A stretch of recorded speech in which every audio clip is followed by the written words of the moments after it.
Hi, welcome to lessonswithtroy.com. I'm Troy Brenningmeyer. Well, in this week's lesson, we're back to the Weissenborn tuned to open D tuning, D-A-D, F-sharp A-D from your lowest to your highest string. And we're learning a fun one, a nice bluesy tune, Rollin' and Tumblin' Blues.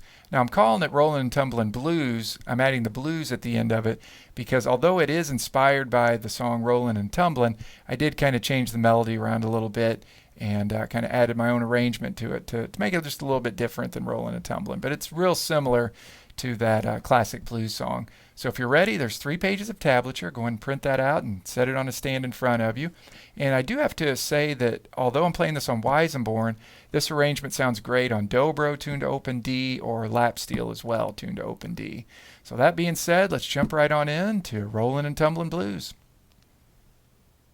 Okay, so this first phrase will cover measures 1 and 2 of your tablature, and a lot of this repeats throughout this song, and you'll find that this first phrase actually is found in different areas of this arrangement as well. So let's go ahead and check it out. Measures 1 and 2 of your tablature. Here, I'll count you off, and it starts right on beat 1 of measure 1.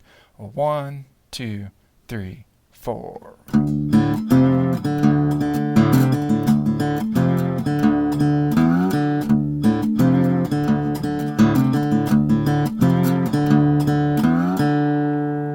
Let's go ahead and learn that. Basically what we're doing is we're here on our lowest 3 strings, our 6th, 5th, and 4th string. And we start off with a thumb on our 6th string, and then index and middle finger on my 5th and 4th string. Okay, now we're going to go immediately with your bar pulled back on your 3rd fret, 6th, 5th, and 4th string. Now, to really get good tone out of this, as well as playing in tune, it's nice to add a lot of vibrato. That'll really give you kind of a unique sound as you work towards achieving your own style of vibrato. Okay, so after you do that 3rd fret on your 6th, 5th, and 4th string, you do an open 4th string with your middle finger, open 6th string with your thumb, back to an open 4th string middle. Rhythmically sounds like this. 1, 2, 3, 4. Now this song is all about the groove, trying to keep in that pocket as well as you can. So always keep that in mind as you're learning each phrase. Adding some nice vibrato and always understanding what the rhythm is for the phrases.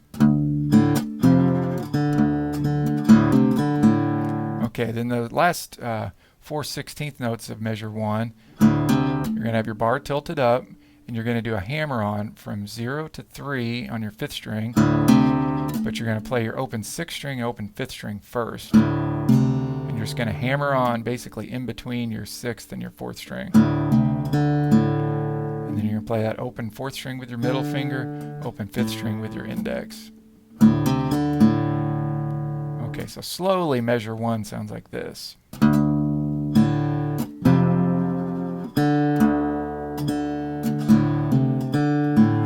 Now, the other thing to keep in mind as you're playing each one of these phrases is I'm also doing some palm blocking here with my right hand.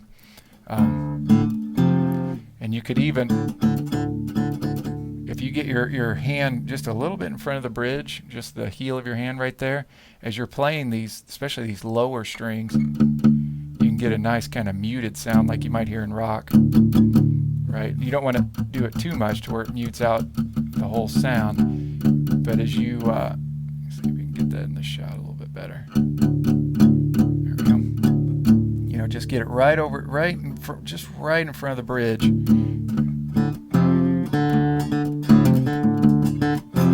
Hear that? Just something to keep in mind if you want to kind of add that kind of chunking sound to it. So you can kind of go in between, maybe doing some of it without muting, and then if you do want to have that kind of rock kind of chunking sound, you can just mute it just a little bit. Okay, now let's move on to measure 2.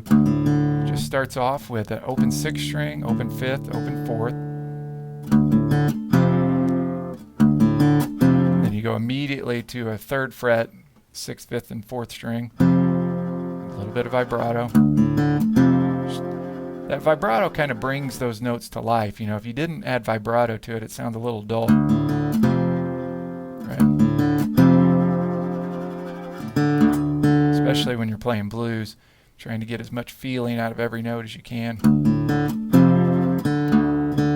Okay, then an open 4th string with your middle finger, open 6th string with your thumb, back to open 4th with your middle. And then we end that measure and that phrase just with a nice slow slide from 2 to 4 on your 6th string.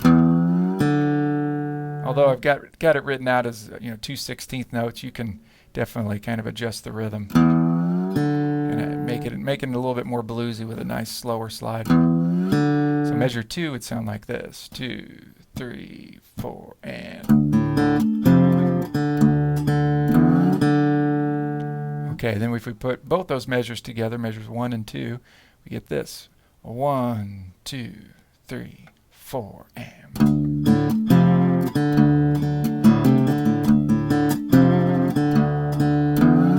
And then notice the repeat sign, so then you'd play both those measures again.